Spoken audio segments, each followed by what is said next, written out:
Buenas tardes a todos.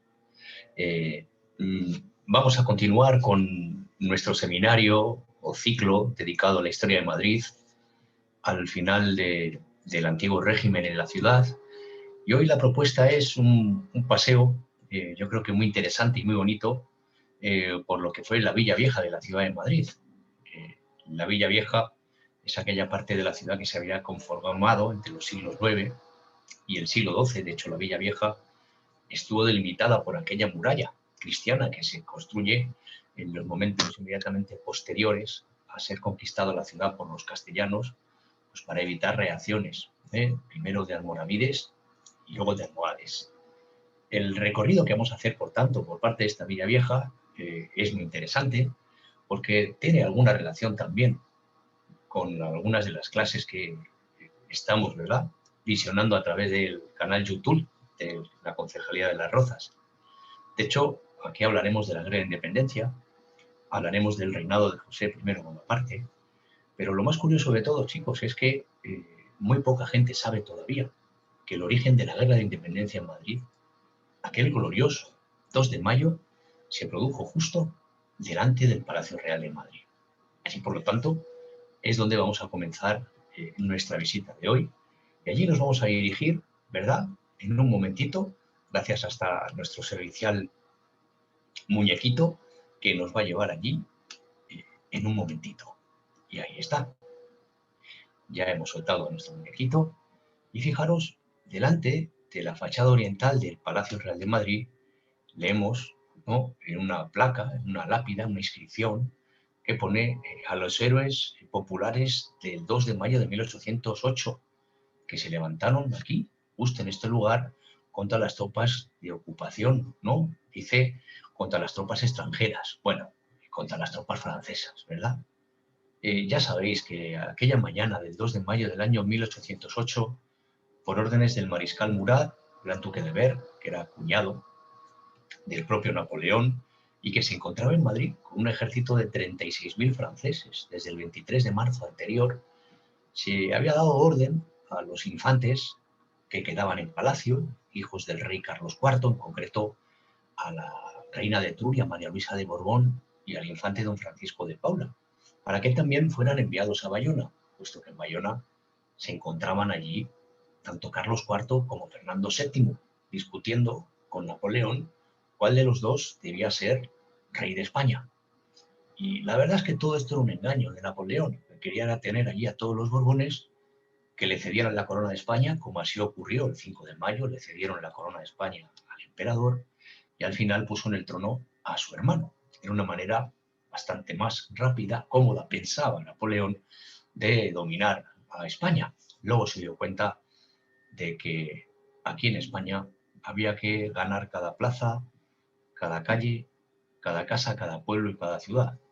Aquí es donde comienza el principio del fin de Napoleón Bonaparte, en esta resistencia numantina, que va a poner, ¿no?, el pueblo español para, de alguna manera, luchar contra estos invasores franceses. Y efectivamente, aquella mañana del 2 de mayo, a las 9 de la mañana, vinieron a buscar a los infantes para llevárselos a Bayona. A la reina de Etruria, María Luisa de Borbón, hija de Carlos IV, se la consiguieron llevar, pero cuando fueron a por Francisco de Paula, el último Borbón que quedaba aquí en Palacio, fue cuando se oyó el célebre grito en el interior del palacio: ¡traición! Se llevan a los infantes, muerte a los franceses.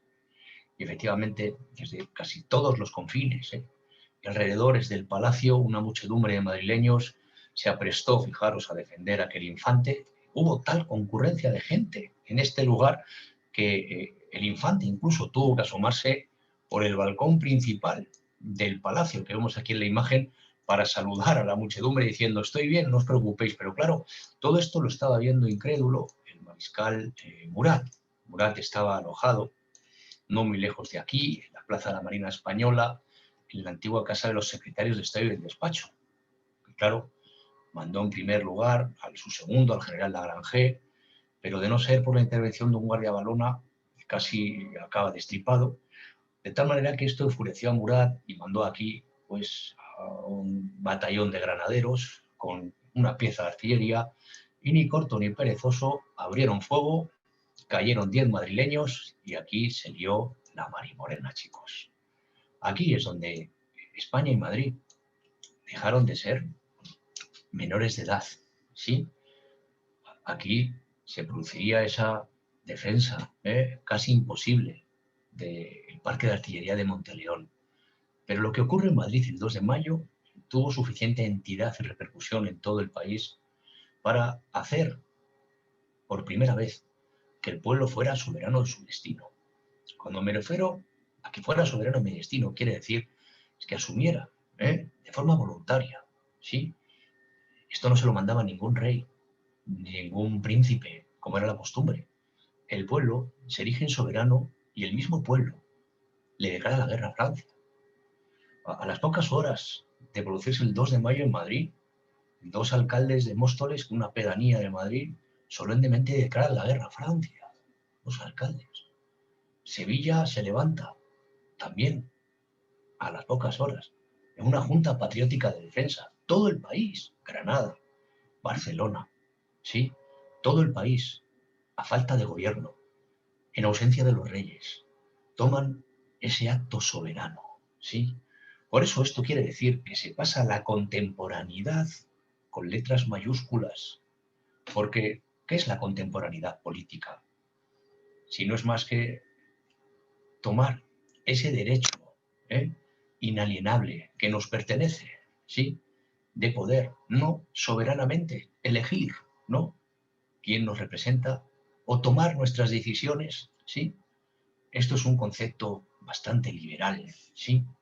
Por eso, la guerra de la independencia también fue una revolución liberal. Recuérdese, si no, la importancia que tuvo en las Cortes de Cádiz, aquella constitución aprobada en 1812, ¿sí? Donde al mismo tiempo que se luchaba por Fernando, sí, pero también había más libertad política, había división de poderes, en fin, todo esto empezó aquí, en esta simple, no, lapidita que hoy tenemos, un lugar entrañablemente importante para la historia de Madrid y también para nuestra historia contemporánea.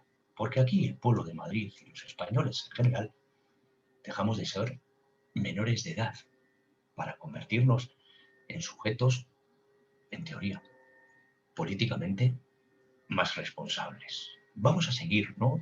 Nuestro curioso paseo, ¿no? Por esta zona, que es una de las zonas, como digo, más bonitas de la ciudad de Madrid.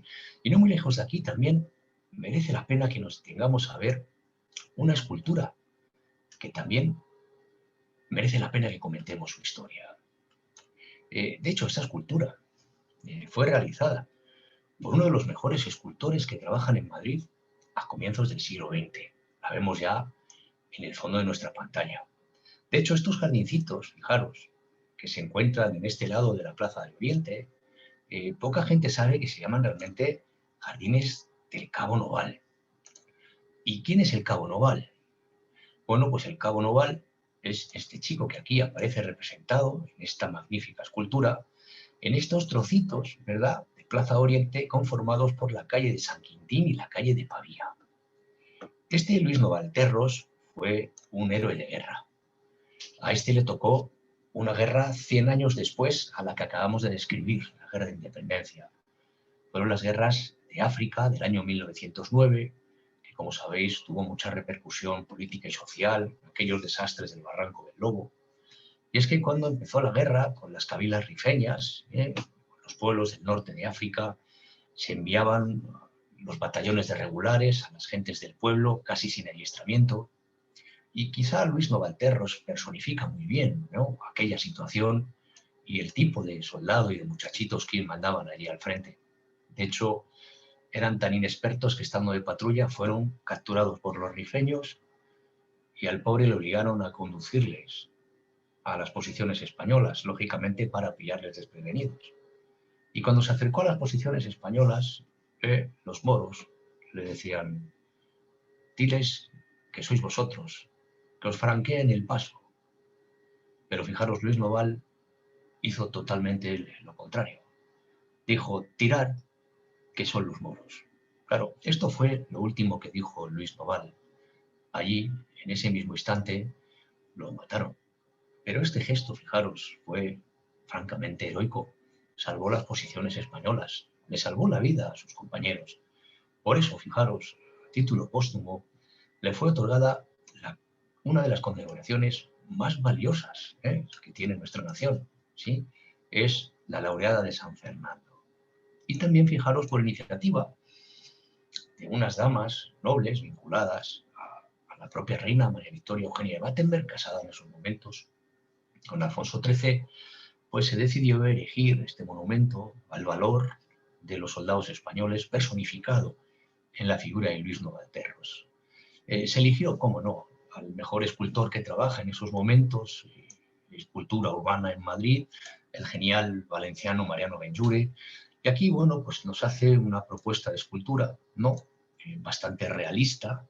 Ya sabéis que a Benlliure le gustaba en cada una de sus esculturas mostrarnos fotografías, pinturas. Él, de hecho, se había formado inicialmente como pintor, por eso todas sus esculturas tienen un fuerte impacto visual, movimiento, sí, detalle, profundidad.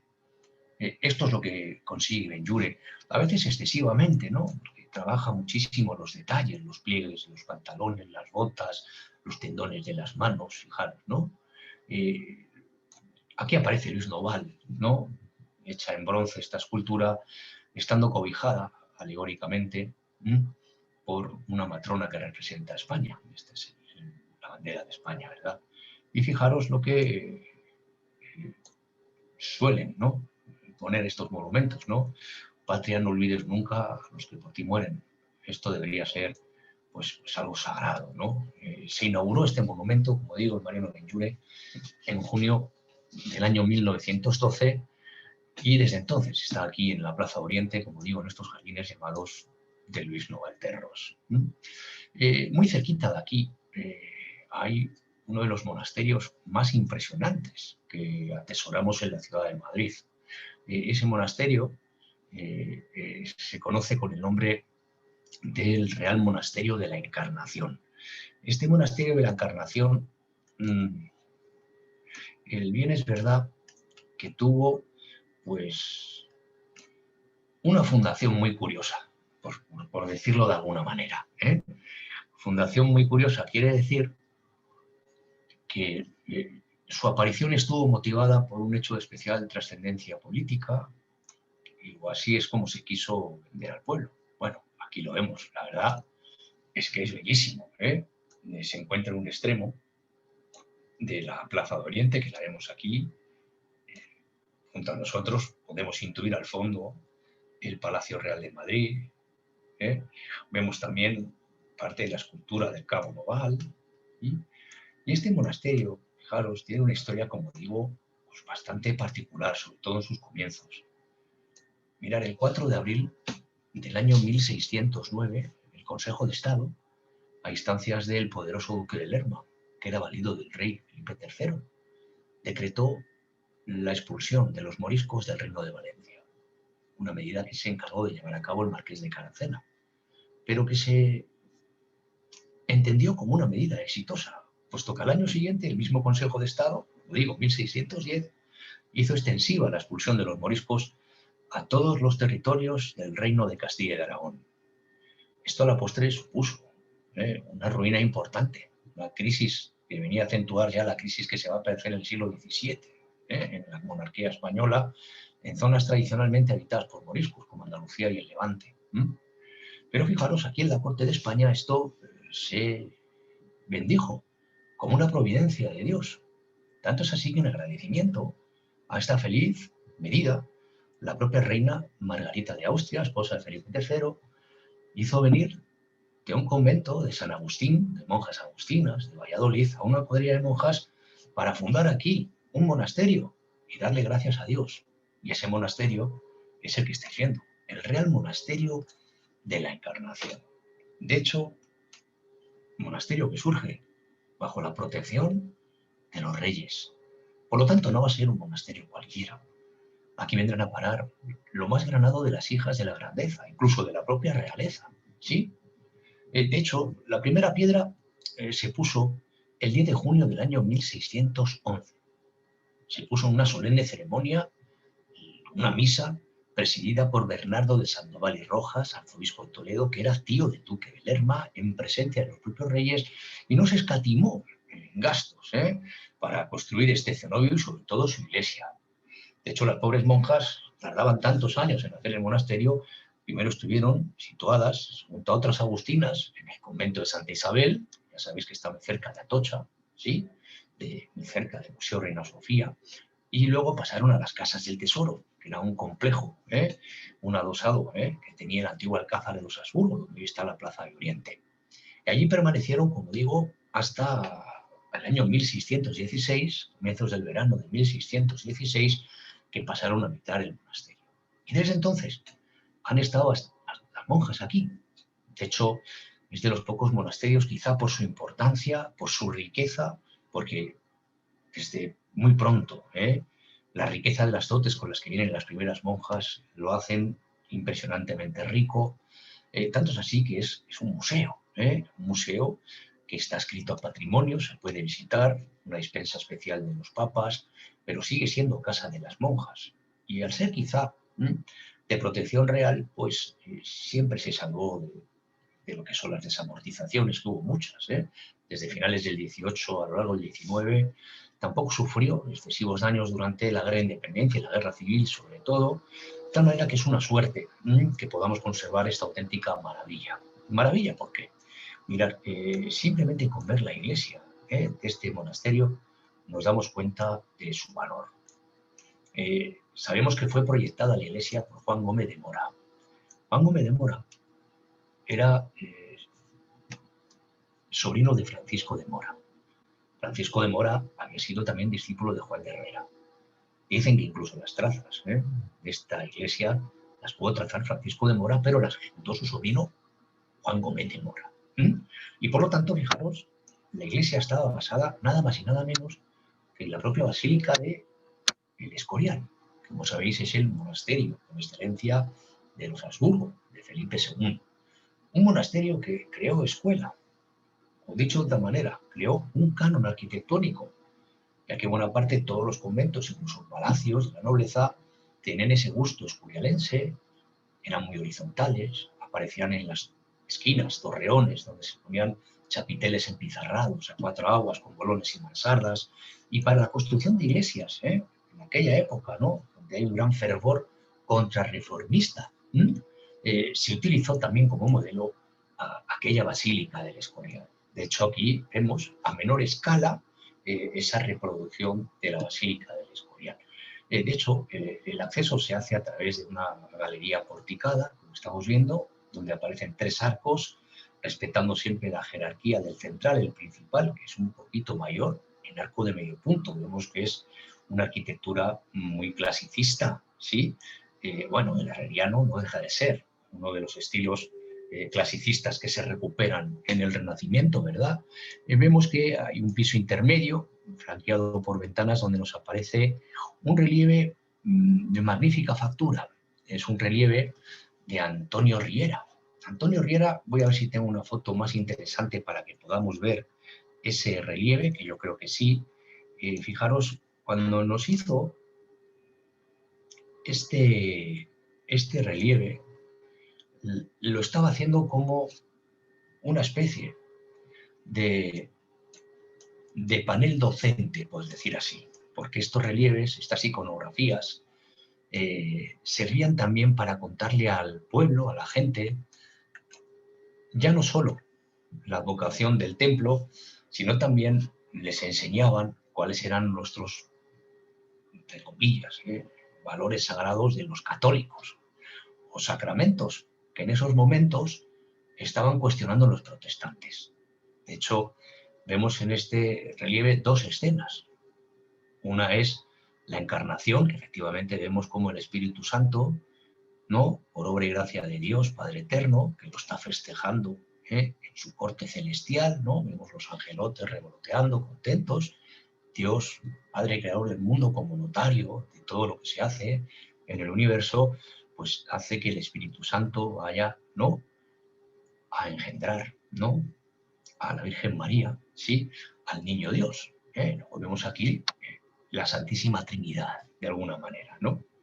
Vemos el mismo momento de la encarnación, pero vemos también el paso previo a la encarnación, que es lo interesante que tiene este alto relieve, como en un tan solo trocito de piedra, ¿no? En un solo relieve hay dos misterios importantísimos, ¿no?, del mundo cristiano, del dogma de fe, que es la Anunciación. Vemos al arcángel, ¿no?, Gabriel, como se le aparece a la Virgen, que al parecer estaba entretenida, rezando, leyendo. Él gira, ¿no?, su cabeza en dirección a la luz que seguro que traía el ángel. No lo hace muy sorprendida, luego debía estar esperando ese momento también, ¿verdad? Y en el mismo momento que el ángel le anuncia a la Virgen que va a ser concebida por obra y gracia del Espíritu Santo, es cuando se produce, ¿verdad?, esa encarnación, ¿no?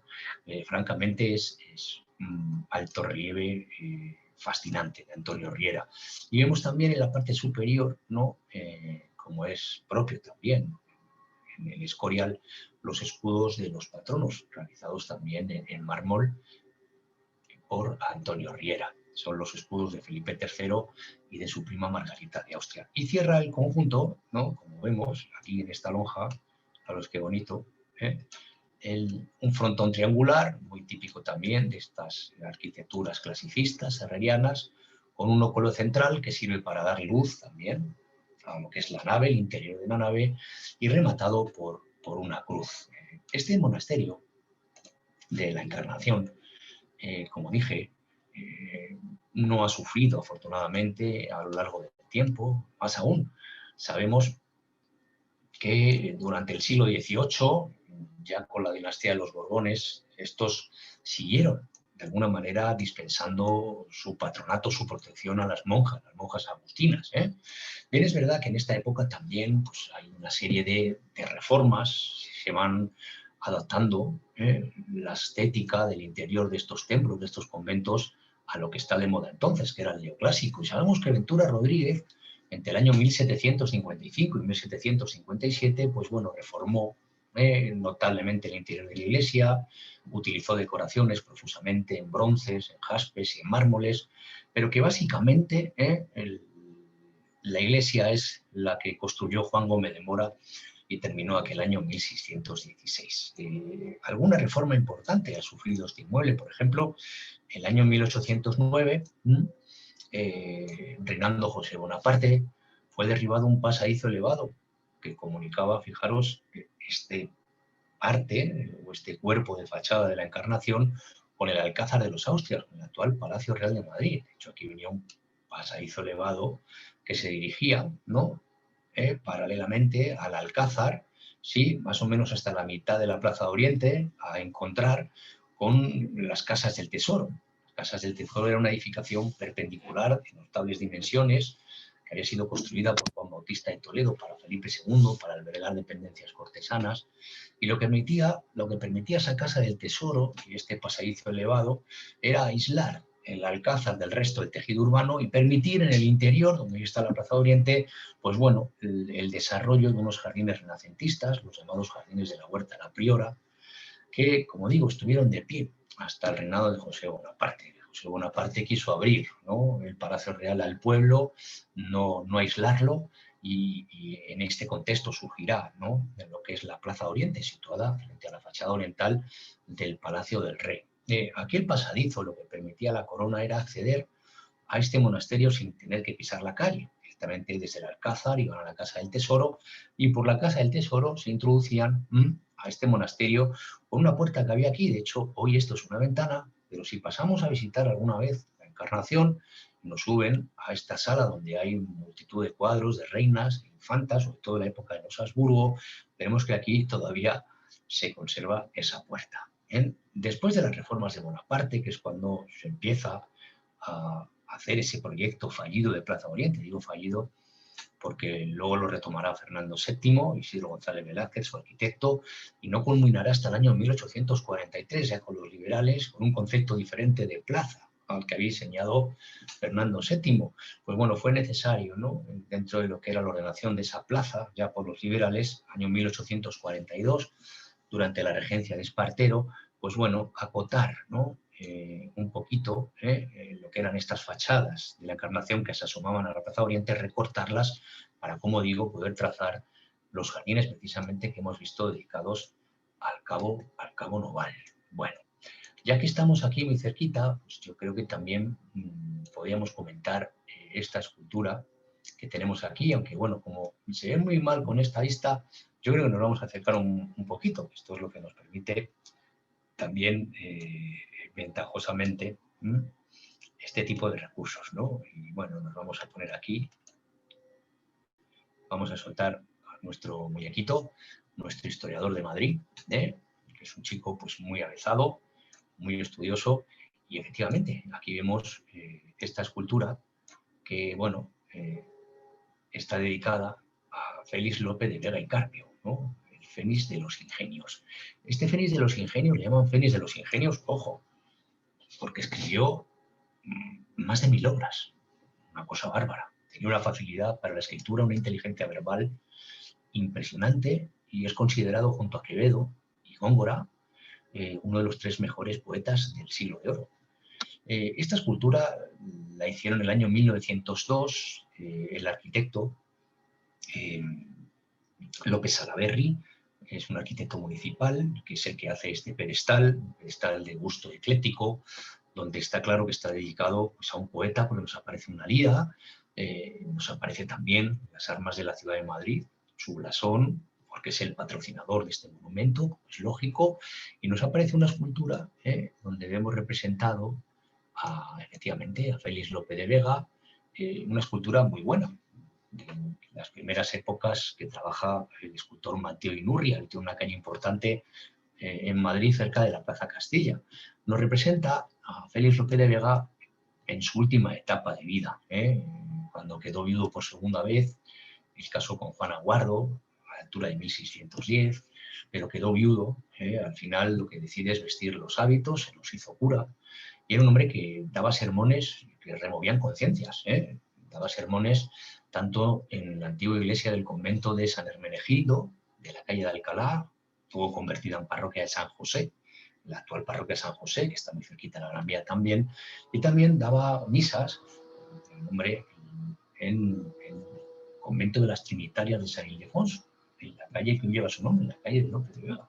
¿Por qué? Porque allí, bueno, pues su hija, Sor Marcela San Félix, pues formaba parte de la comunidad de monjas. Esta escultura, bueno, no estuvo aquí originariamente, pero la verdad es que aquí queda bastante bien, al abrigo de la Encarnación y de estos árboles, de estos abetos tan bonitos. Realmente cuando se inaugura en la Plaza del Cisne, en la plaza de Rubén Darío en la actualidad, pero se trajo aquí el año 1967, que es cuando también pues, se ajardinaron estas zonas próximas a la Encarnación, y la verdad que con ello pues, ganó bastante lo que es la perspectiva visual de este Real Monasterio, que, como digo, es una de las auténticas joyas museísticas dedicadas a lo que es el ámbito religioso, sacro, que conservamos en la ciudad de Madrid. Probablemente con su pariente, también de Patronato Real, las Descalzas Reales, sean de los monasterios más impresionantes que se pueden visitar en la ciudad de Madrid. Bueno, muy cerquita de aquí, porque nosotros ya sabéis que nos gusta contaros todo lo que tiene interés en esta ciudad, nos encontramos con la calle de Arrieta. La calle de Arrieta, pues la tenemos aquí, y hay una institución, ya se ve desde aquí esta banderita, nos vamos a acercar, que bien merece la pena que la comentemos un poquito. Esa institución, como digo, de aquí de la calle de Arrieta, es la Real Academia de Farmacia. Y esta Real Academia de Farmacia, debo deciros que fue de las primeras creadas por los Borbones. No la primera, que fue la de la lengua, ¿verdad? Pero bueno, fue coetánea a la Real Academia de la Historia. De hecho, fijaros, esta Real Academia Médico Madridense tiene su origen en un cenáculo, en una tertulia médico-literaria que se celebraba en casas de un médico, un doctor, llamado José Ortega y Hernández. Tenía su casa en la calle de la Montera, y allí, fijaros, invitaba, ¿no? Con cierta regularidad a médicos, científicos, botánicos, boticarios, farmacéuticos, para tratar cuestiones científicas, médicas. Era una época en la que hay un interés creciente por estudiar la ciencia, la medicina, cualquier disciplina para, de alguna manera, sacarle un rédito positivo y ponerlo al servicio de la humanidad. El siglo XVIII, no por casualidad le llamamos el siglo de las luces. Y enterado, el rey Felipe V, pues oye, consideró que era muy importante lo que hacían estos académicos, y fijaros, el año 1734, vemos aquí la encarnación, fijaros que está tan bonita, pues el año 1734 decidió erigir aquella tertulia médico-literaria en Real Academia Médico-Madritense. Bien es verdad que el desarrollo que tuvo esta institución se remonta al reinado de Fernando VII. El reinado de Fernando VII, en términos generales, pues no fue muy positivo, pero bueno, algunas cosas buenas tuvo. De hecho, un real decreto firmado por el rey el 8 de agosto de 1830, fijaros, convertía a la Real Academia Médico-Madritense en un importante baluarte para todo lo que afectaba a cuestiones de salud pública. También un baluarte importante para el fomento de la enseñanza de las disciplinas médicas, algo que era necesario extender, ¿no? También, fijaros, importante, porque aquel Real Decreto establecía que en cada una de las capitanías generales que estaba estructurado el reino, debía haber una de este tipo de academias, y a Madrid le tocó la jurisdicción de Castilla la Nueva. Castilla la Nueva hoy es Castilla-La Mancha, para que nos entendamos, más Madrid. Por lo tanto, era imprescindible contar con estas instituciones pues, para todo lo relativo a construir hospitales, cementerios, cuarteles, presidios, mercados, desarrollos de infraestructuras, alcantarillas, aguas potables. Por tanto, fue una institución importante y, por supuesto, reportaban apoyo a las llamadas juntas de sanidad. Para hacer justicia, bien es verdad que este decreto de Fernando VII venía a contemporaneizar ya entonces con los liberales, en una época en la que, bueno, los liberales se perfilaban como ese apoyo que iba a tener la hija del rey, Fernando VII, la futura Isabel II, en la postrera guerra carlista que vendrá tras su muerte, la muerte de Fernando VII 3 años después. Y digo de contemporanización porque realmente durante el reinado de Bonaparte, de José Bonaparte, ya se había alumbrado pues, este tipo de necesidades a través de una junta de sanidad. Bueno, como digo, nunca es tarde si la dicha es buena, y esto fue pues, lo que ocurrió durante el reinado de Fernando VII. Ya en la época de los liberales, a mediados del siglo XIX, sabemos que hacían una labor importantísima, sobre todo de difusión, de publicación de avances médicos. De hecho, en el interior de esta institución conservamos una biblioteca fantástica, donde está la colección de la biblioteca clásica de la medicina española, que es una de las más importantes del mundo.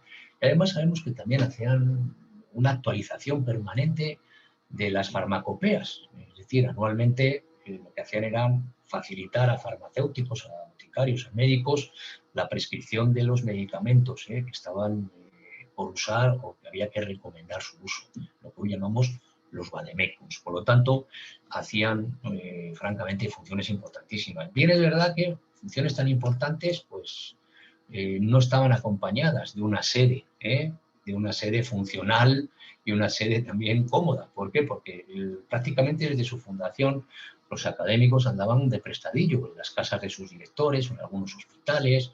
En fin, no fue hasta el año 1909 cuando se derribó un gran caserón que había aquí.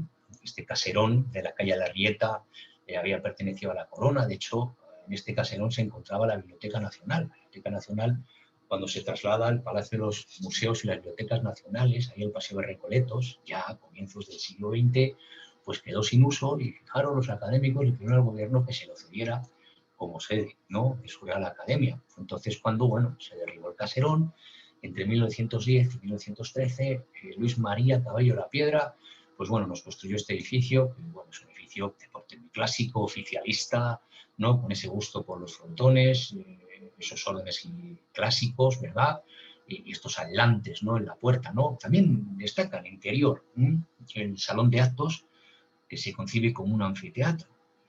Este anfiteatro, pues fijaros, sabemos que La Piedra de alguna manera emuló el que había construido el arquitecto Brem para la Escuela de Medicina de Londres.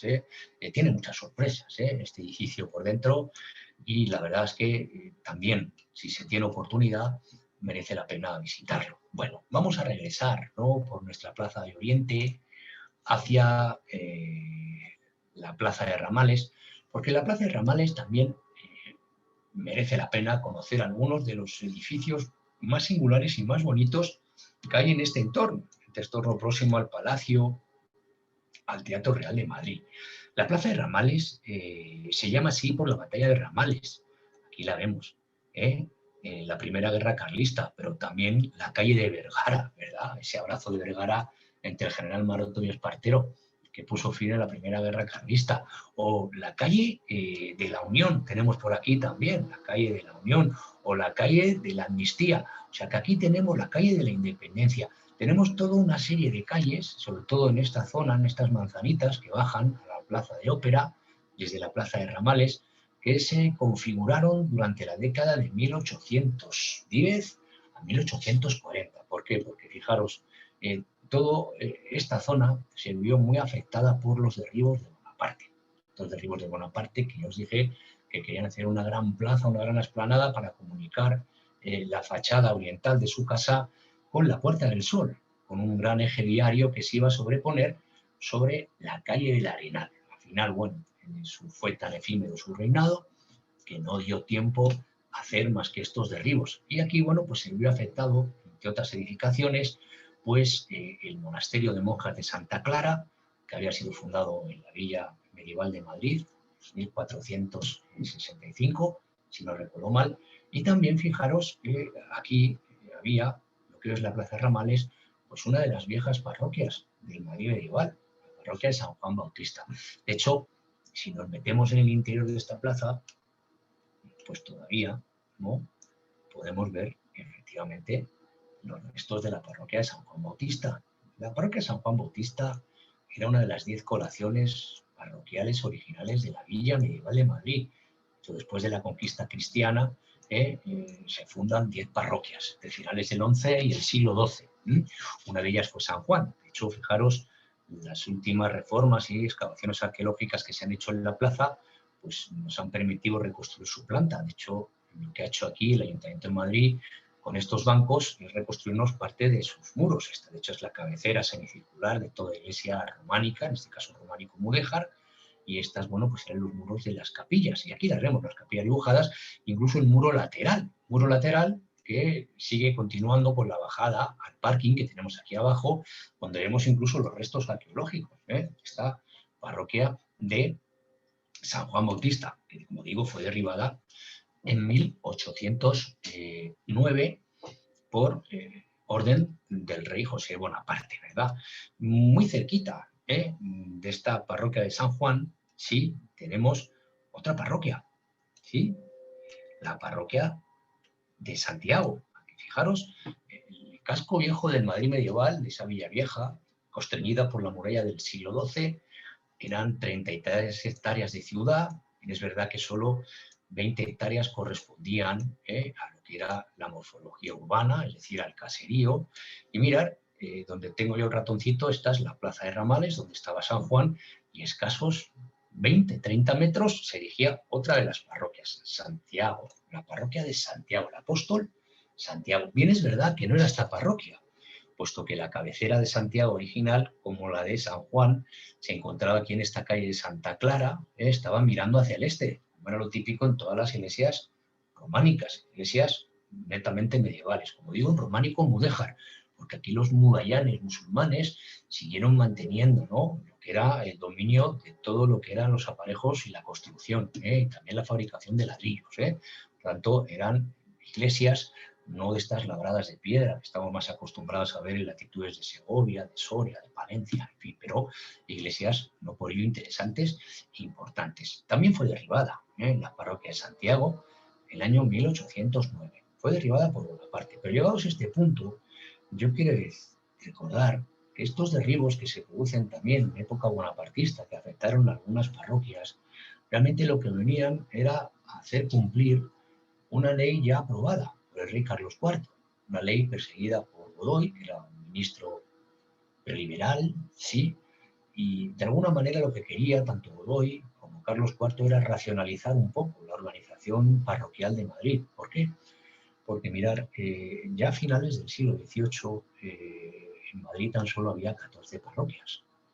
Estas 14 parroquias, fijaros, para una ciudad que podría ya tener cerca de 200.000 personas, eran muy poquitas. Pensar, antes la gente venía a enterrarse en las parroquias. Parroquias como la de San Sebastián de la calle Atocha, por entonces, tenía unos 20.000 feligreses y había tasas de mortalidad del 32, 33 por mil. Quiere decir que se enterraban 700 anualmente en la parte trasera de San Sebastián de la calle Atocha, donde luego se estableció una floristería. El problema es que, bueno, pues los entierros eran muy precarios, había que dejar hueco cada poco tiempo, los cadáveres que desenterraban para enterrar a otros nuevos apenas se descomponían, en fin, se enterraban por encima del nivel de la rasante del suelo, generaban malos olores, en fin, todo esto era un espectáculo tremendo y sabemos que vinculado al problema de los enterramientos empezó a haber problemas de salud pública.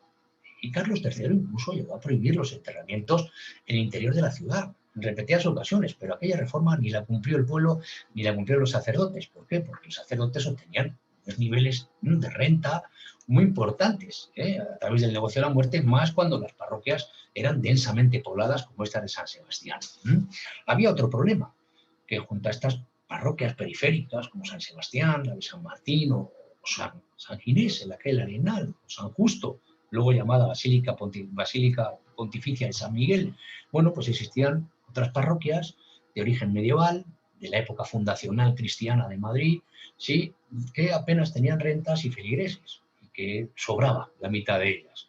Por eso también esa ley perseguida por Godoy y que se aprueba en el año 1805, ojo, pues venía a fusionar algunas de estas parroquias más pequeñas. Y este fue el caso de San Nicolás, perdón, de Santiago, sí, con la parroquia de San Juan. Hecho en 1805, legalmente, con permiso incluso del Papa, estas parroquias iban a ser fusionadas. Igual le iba a pasar a San Nicolás y El Salvador. San Nicolás, cuya iglesia todavía la conservamos detrás de la calle Mayor, y El Salvador, que estuvo frente a la Plaza de la Villa, hoy se conserva fusionada. La tenemos en Antón Martín con el nombre de San Nicolás y El Salvador. Quiero decir que esta ley, pues había que cumplirla, pero en la época en la que se formula esta ley, 1805, pues son muy potentes todavía los estamentos privilegiados, nobles y clérigos, y se niegan a cualquier tipo de reforma. Por lo tanto, pues hubo que esperar a este periodo revolucionario, a que tuviéramos un rey francés en el trono, más liberal, ¿sí?, para efectivamente hacer cumplir algo pues, que se necesitaba, ¿no? Necesitábamos una organización parroquial pues, más coherente a lo que era la población y sobre todo la zona urbana donde nos encontrábamos, ¿no? Bueno, pues eso implicó los derribos tanto de San Juan y Santiago, pero como el rey no quería acabar con las parroquias, simplemente hacer cumplir la ley, que se fusionaran, le encargó a su arquitecto Juan Antonio Cuervo, que era discípulo de Juan de Villanueva, la construcción de la parroquia fusionada. De hecho, esta parroquia todo el mundo le llama de Santiago, pero realmente se llama de Santiago y San Juan Bautista. ¿Por qué? Porque es el producto legal de aquella fusión, ya alumbrada en 1805, pero hecha a cumplir durante el reinado bonapartista. La iglesia es netamente clasicista, como podéis ver, es el típico funcionalismo, racionalismo más propio de finales del siglo XVIII, pero se va a prolongar, ¿no? Durante el reinado de José Bonaparte, incluso este clasicismo, los primeros compases del reinado de Isabel II se mantendrá férreamente en la ciudad de Madrid. La fachada se ordena en torno a estas pilastras, sí, de orden toscano. Cuando decimos toscano, quiere decir que no es dórico, porque el dórico no lleva basas, y aquí el toscano pues lleva basas, como estáis viendo, ¿verdad? Destaca sobremanera, ¿no? Este relieve ha sido recientemente restaurada junto a toda la fachada de la iglesia, está preciosa, que representa, bueno, pues al apóstol Santiago en una de sus célebres estampas, en la célebre batalla de Clavijo. Fue la primera gran batalla ganada por la orden militar de Santiago. En el interior, su planta de cruz griega es también una novedad en el panorama, ¿no?, de las iglesias históricas. Se conserva en el altar mayor un magnífico cuadro de un Santiago Matamoros también, si se me permite, pintado por Francesco Ricci, fue pintor de corte del rey Felipe IV y también de Carlos II, una auténtica maravilla de iglesia y una maravilla de cuadro. Y ahora sí, pues nos vamos a dirigir, ¿no?, a ver, ¿no?, la última parada de nuestra visita, a lo que llamamos, ¿no?, algunos historiadores, el Palacio de O'Reilly. El Palacio de O'Reilly no está muy lejos de aquí. Simplemente hay que saber callejear por estas zonas. Estábamos aquí en la Plaza Santiago, entonces mirar, si nos metemos por aquí, por la calle de los Señores de Luzón, rápidamente llegamos a la Plaza de la Villa, ¿sí?, donde tenemos la antigua Casa Ayuntamiento, la Casa de Benito Jiménez de Cisneros, la Casa de los Lujanes, un sitio, bueno, que ya hemos hablado de él en otra visita, ¿verdad? Muy bonita también, que dedicamos a lo que es el Madrid cortesano de los Habsburgo. Pero aquí en la trasera, fijaros, en donde de alguna manera se encuentra la trasera de este edificio del antiguo Ayuntamiento de Madrid, que hoy está en Cibeles, ¿no?, pues nos encontramos también con un rincón precioso. Y este rincón precioso, fijaros, se llama la calle de Madrid. Vemos también en esta calle de Madrid, parte de la calle del Rollo, ese arco que hizo Luis Bellido para conectar la Casa de la Villa con la Casa de Benito Jiménez de Cisneros. Y aquí lo vemos en una plaquita, ¿no?, que nos dice calle de Madrid. Vemos también la trasera del Palacio de los Marqueses de Camarasa, también conocido como Palacios de Marqués de Cañete o el Duque de Nájera, un palacio que probablemente remonta a su antigüedad a finales del siglo XVI, que ya habitó la princesa de Ascoli, María Eufrasia de Guzmán, vinculada a la corte de Felipe II, pero que tuvo su importancia cortesana sobre todo en el siglo XVII, y deciros que fue hasta residencia, ya en época democrática, de los alcaldes de la ciudad de Madrid, como Terno Galván, Rodríguez Sagún, ¿verdad? Pues mirad, en la trasera aparece un edificio muy equilibrado, muy uniforme. Hoy también es un edificio municipal, bueno, desde el año 1980, que reforma el arquitecto Joaquín Roldán Pascual, que es cuando lo compra el Ayuntamiento de Madrid para establecer aquí la Delegación de Hacienda, Rentas y Patrimonio, funciones que sigue desempeñando. Pero este edificio, fijaros, es enorme, muy horizontal, fue mandado construir por las monjas Bernardas del Santísimo Sacramento. Las monjas Bernardas del Santísimo Sacramento, sabéis, tenían aquí al ladito su convento, un convento que había fundado nada menos que Cristóbal Gómez de Sandoval y Rojas, el duque de Uceda. El duque de Uceda era hijo del duque de Lerma, ya sabéis que era valido del rey Felipe III, hombre poderosísimo. Pues cuando cae en desgracia, el duque de Lerma le sustituye al frente del gobierno de la Privanza a su hijo, el duque de Uceda. Y el duque de Uceda ya antes, años antes, había mandado construirse un palacio en la calle Mayor. Ese palacio empieza a hacerse en el año 1611. Ese palacio todavía lo conservamos. Y es verdad que un poco alterado con respecto a su diseño original. Le llamamos Consejo de Estado y Capitanía General. Pues al lado, fijaros, como era la costumbre, como habían hecho los reyes, Felipe III y Margarita de Austria, con la Encarnación, ¿recordáis? Que lo habían unido al Alcázar con ese pasadizo y a través de la Casa del Tesoro, ¿verdad? Pues los duques de Uceda hicieron lo mismo. Y al lado, en 1615, fundaron este monasterio de monjas Bernardas del Santísimo Sacramento. Ese monasterio funcionó hasta los años 70 del siglo pasado, la década de 1970, que las monjitas, cansadas del mundanal ruido, decidieron venderlo. El monasterio, bueno, pues desapareció. En su lugar se hicieron estas viviendas, este edificio de viviendas que todavía conserva parte de lo que eran los patios, ¿no?, las huertas de ese monasterio.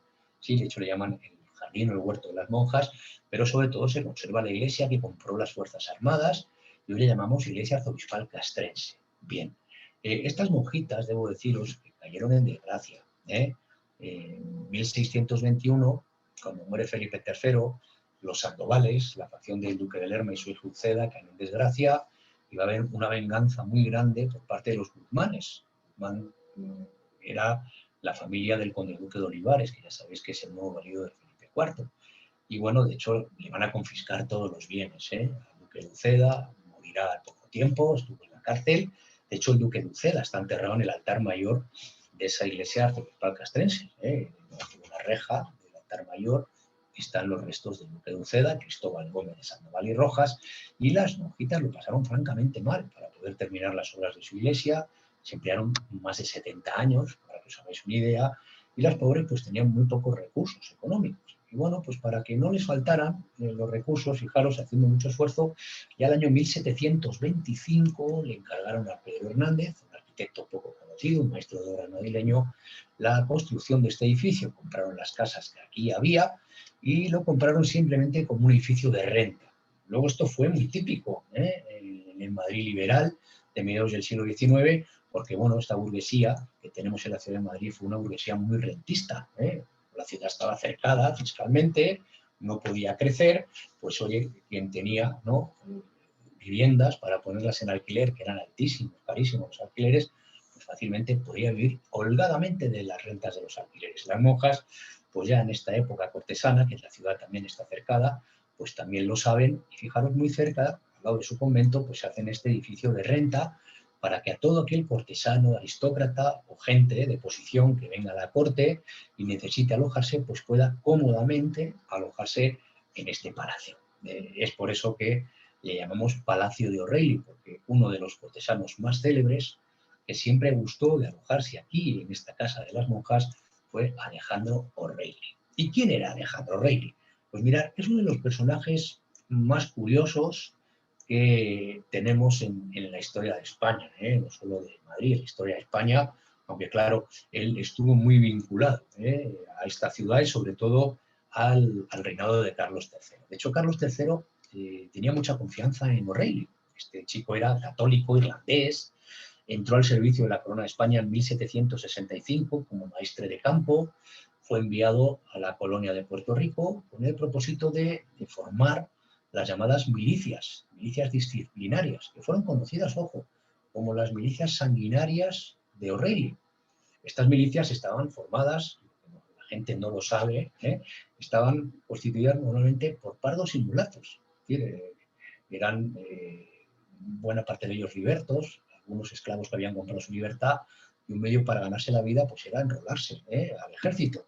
Y era frecuente que no solo España, sino los países de su órbita europea levantaran este tipo de milicias de pardos y mulatos. Bien.